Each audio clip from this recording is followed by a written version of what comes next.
When was the last time you wrote a letter? Not a thank you note. I know, you were like, I did that. No, not a thank you note. An actual, honest to goodness letter. Telling the person you're writing to of what you've been up to, how things are going. Probably been a little while, is my guess.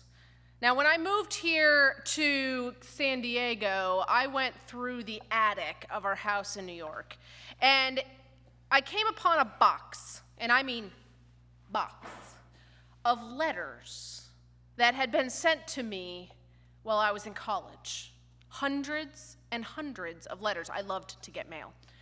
And I was like, what on earth am I going to do with these letters that are telling the story of various friends and family members that I had? Now, we are not so much of a letter-writing society anymore. Now, we don't usually send letters. We instead will pick up the phone, or even more likely, we'll probably send a text message to someone and reach out to them. And we've moved away from this sense of letter writing, which I was pondering this week as we finish up the second letter to Timothy. And I was thinking that we don't write letters, but what do we still write? And I thought, what? Email. Well, we write emails, yeah, text messages, but I thought of lists. How many of us write lists? Oh, yeah, there we go. Oops, as I fall off. Grocery lists.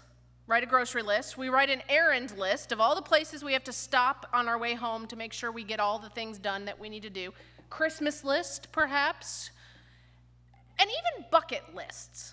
And I got to thinking about those bucket lists that people create, those lists of things that you want to do by some sort of arbitrary time. So this summer, my family and I created 2 different bucket lists. We created the summer bucket list, and on that was things like build a sandcastle, go out for ice cream, bake a cake. We accomplished just about everything on the list. And the other was vacation focused. I knew we were taking a 2-week vacation, and it included things like go down a water slide, hug 4 relatives, and eat wings at my dad's restaurant. We managed everything on those lists as well. And these summer bucket lists that we created was just a kind of a way for the kids to keep track of what they were up to all summer. But there's other bucket lists. Now, having just turned 40 a couple years ago, I've known lots of people making a list with 40 things before turning 40. Now, on these lists, that 40 seemed like too big a number for me to handle, but I've seen the list, and they include things like read a book, pay for the person behind you in the drive-through line, volunteer at a new place, 40 random things that would enhance life. And I've even known of some people who do sort of a grand bucket list of big places they want to go on trips around the world, and they have, the Taj Mahal or some sort of African safari, whatever it is, the big dreams kinds of things on their giant bucket list. And I was thinking about these bucket list items, and rarely have I seen somebody's list and have spiritual goals on those lists. Rarely do they include things like practice daily prayer, or read 3 entire books in the Bible, or learn to trust God. They don't seem to make the list, right? But regardless of what kind of list we are making, they're almost always forward-looking lists, right? Things that we're going to do in the future, near future, as in today when I go to the grocery store, I'm going to get apples and bananas and chocolate, whatever. Or the grand bucket list, right? They're looking toward the future. But then I got to thinking about the lists that we also do about the past. And I'm not talking about putting things on your to-do list that you've done just so you can cross it off. Guilty. But I'm talking about, I know people that have a practice of gratitude lists, right? So they'll sit down and they'll think of 3 things they're grateful for today, or 10 things they're grateful for this week. And those are looking back.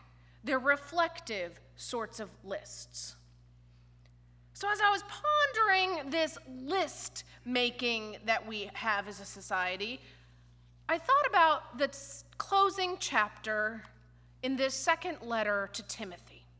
And the writer is talking more about what he has done in his life than what he hopes to do. But we need to remember and remind ourselves about the situation that the writer is in.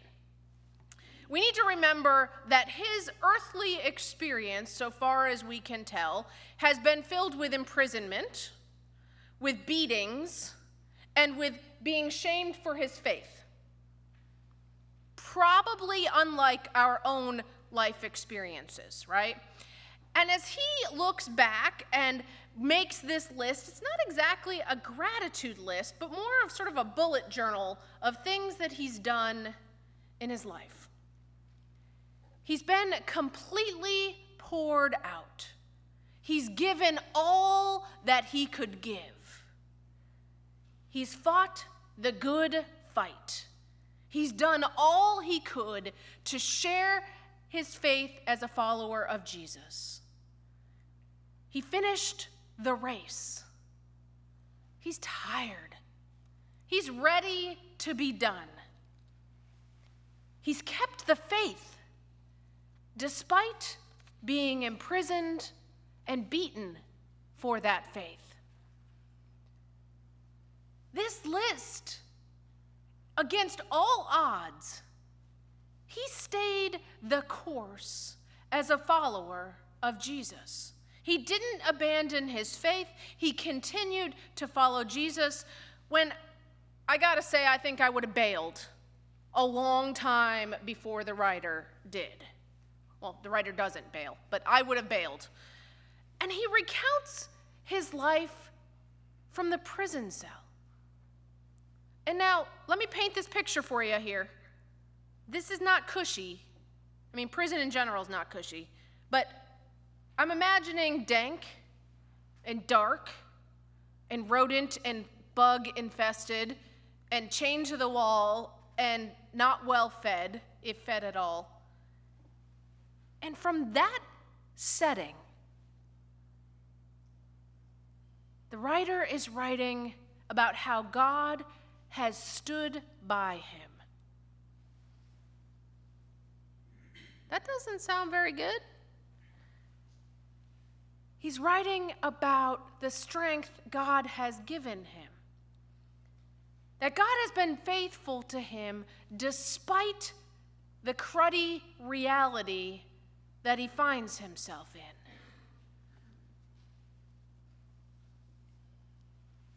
Just this past week, I took Selena to the doctor, the younger of the 2 girls, for her well visit checkup. And there in the pediatrician's office are always books that we can read to keep us occupied as inevitably we're waiting for the doctor. And so we read this book entitled I Am Peace, a book of mindfulness by Susan Verde. And it starts out with this girl, and it's beautifully illustrated, and she is worried about the past and things she couldn't change. And she's worried about the future and things she doesn't know. And she's anxious and she's unsettled, thinking about these past things and these future things. And the book says, I give myself a moment. I take a breath. And I tell myself it's all right. And then you turn the page and she says, I don't need to worry about before or after. I am this moment. I am peace.